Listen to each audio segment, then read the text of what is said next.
It is time now to talk politics with our State House insiders, Antoine Seawright, our Democratic strategist, Dave Wilson, our Republican strategist. All right, guys, we're about 5 months away from the start of the 2026 legislative session. Already some buzz at the State House about some of the hot topics this year. I'm hearing sports betting once again could be brought up by some lawmakers, especially the House Minority Leader Todd Rutherford. What are you guys hearing about this, Antoine?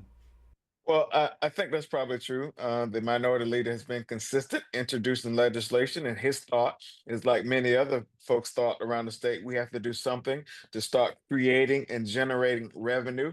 This should not be viewed as a Republican thing or a Democratic thing. There are Republican states like Ohio and Mississippi and others who have all types of betting taking place. And I think that we have the lottery, so we should open up our options in order to bring revenue to the state, in particular places that have been neglected, left out and left behind, who need a shot in the arm of revenue and, quite frankly, economic development. When you look at this compared with also what we've talked about previously with the potential casino in the Orangeburg I-95 area, you put that along with other forms of horse racing. There's a real opportunity for South Carolina to, as Antoine said, bring in new revenue sources because it's been a big push, especially among Republicans, to get us to a 0% income tax. Then again, Justin Bamberg has been proposing that last year as well. So I think the only way you get down to a 0% income tax is to bring in new revenue sources into the coffers. And the only way to do that is to look at alternatives like this. And I've heard from some viewers that the state of South Carolina is kind of hypocritical here. They say you can gamble as long as it's the state lottery, Antoine, but you can't do it if it's sports betting. Well, and that's why we need to open up our options, to open up our political pores in our state, and be open to some fine tuning. At the end of the day, the lottery has done justice for our state. It's brought in revenue. It's helped fund education, and now Republicans are using it to try to fund private schools and so forth. So there is a need and a use for these things if we open up our pores to allow it to pour in.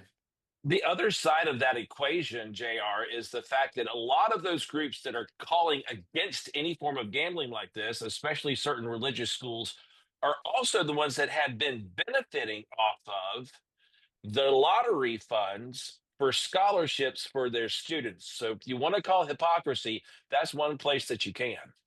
All right, moving on to 2028, the Democratic National Committee saying that they may rework their calendar as far as which states go when in 2028 when it comes to the presidential primaries.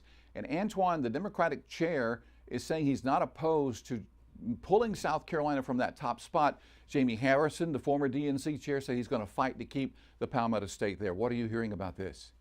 It's not up to the chair, it's up to the Rules and Bylaws Committee. And so they will go through a process as we do every 4 years on the Democratic side and the Republican side. I would just say to my friends who are on that on the Rules and Bylaws Committee that South Carolina has proven her net worth and her network in Democratic politics, and the same on the Republican side.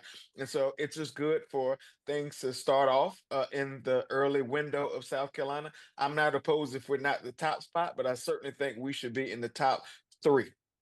There are four And major and states. first in the South. And first in the South. Yeah, there are four major states that make up what we call the early primary states: Iowa, New Hampshire, South Carolina, and Nevada. And there are a lot of people who are trying to get into that mix right now.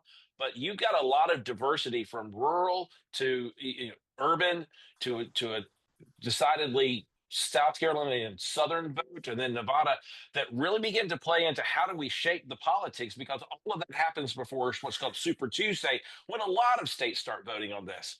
And that is the place, as Antoine has repeatedly said over and over again, the road to heaven in the White House run through where, Antoine? South Carolina, buddy. There you go. All right, Dave, Antoine, guys, as always, thank you so very much.